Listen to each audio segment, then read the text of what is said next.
Konti pa. Tigas talaga. Tigas. Dito ka, di ba? Pinababa mo. Tulak to, tulak. Tapos hold. Hindi dyan, hindi sa dibdib. Dito mo lagay sa tiyan. Kasi tagang, hold.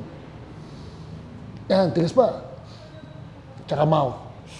Tigas pa. Diyan, tsaka mag-squat. Lahat patulak. Palapad.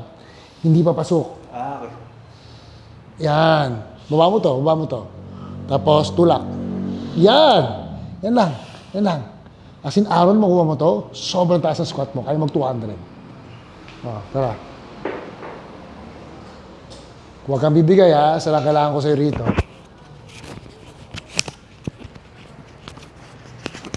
Oh, ayos na. Isa lang. Wait lang, wait lang. Huwag kang magdali. Kalaban ng mabigat na weights pag mamadali. Lahat to swabe. Lahat ng galaw mo, kalkulado. Lahat ng gagawin mo, sigurado. Ha? Kasi pag naramdaman ng katawan mo mas mabigat yan, hindi naman kailangan, ayaw yung katawan mo. O, tara. O, tulak. Go. Tulak pa lang ito dyan. Tulak to. Dito pa lang, labas mo na yan. Ihingil dito. Pasok pa. Pa. Tigas dyan. Tulak. Tayo. Ah, step back. Okay. Move feet. Okay, relax lang muna. Relax lang. Tulak. Ipit pa talaga ito. Inhale. Hold. Inhale. Mouth. Squat. Up kagad. Ah, back.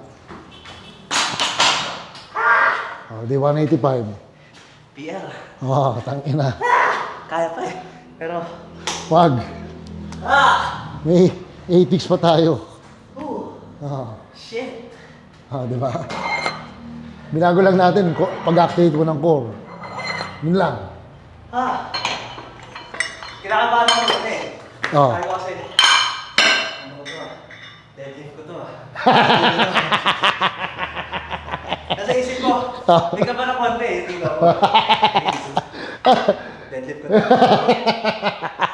Hindi ba pinakabahan ako? Pero yung sabihin lang nun, hindi pwedeng ganito lang deadlift mo. Oo.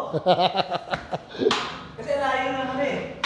Ang layo nung, kumbaga, ang issue malayo yung squat ko tsaka... Eh, yun, sumasabay na eh. So, yung deadlift mo, kailangan angat natin yan. Pero shit. Dapat yan, nakat mga 200 na tayo. Magamba, di ba? Gano'n pa ba? 100 kilos oh. Di ba? Mahal sa'yo, 185 na yan. Feeling ko 200 kaya natin. Si Michelle ba dito sa laro mo? Wala, coach. Makakalista siya nun. Pero depende, baka mag-extend. Malalaman natin. Sinabi mo sa kanya may laro ka, dati di mo sinabi. Sinabi ko, Okay. pag-AMC siguro siya. Ano? Pag mag-AMC siya. Shit. 185. Di ba? Kinakabahan ako nung una eh, dito eh. Nakakaba naman talaga. Ang bigat na dyan eh. Tapos kayo lang kinakabahan ako. Parang, ba't nag-iiba yung hangin? Ba't mataas ang pataas ah? Hindi pwede. Baka bumigay yung likod mo. O, tatagalin mo na yan. Baba mo lang. Gamitin natin yan eh. Kaya ko, gumagano. Bumabalik tayo sa dati. Hindi pwede yan. Wala kang mabubuhat ng mabigat dyan. 185. Tara, tanggalin mo yung sleeves. Kaya hindi rin pwedeng gigil. Oo. Sayang eh, mag-aaksa ka ng energy eh. Gumaan na eh, di ba? Nung suso na. Di ba dito? Nakahinga na ako tapos. Exhale kang konti. Hinga ko pa ganon. Tapos kaya inibig yung daliri ko dyan. Sa pagpasok. Pagka ganon ko, sabi ko, shit, kaya ko to. Di ba? Kaya yung setup dito, pinaka-importante yan. Kasi pag naramdaman ng katawan mo na, putang bigat ah. Yung hinga ka kasi yung una, yung mga dati, pag dito ako humihinga. Pag andito, ang sikip nandito. Kasi yung nangyayari niyan, alam mo ginagawa mo essentially, parang hinahati yung katawan mo, parang gumaganyan. Kahit gawin mo ngayon eh, tama, hinga ka ng pataas. Hindi mo lang naman paa mo eh. Paano ka sa squat dyan? Bababa ka din. Kaya pag buhat ko kanina, parang ang laki-laki ko. Oo, exactly. Tapos, pag buhat, bam! Pinapalaki mo yung sarili mo dun sa bar. Yung bar, pinapalit mo sa katawan mo. Yun yung ginagawa natin.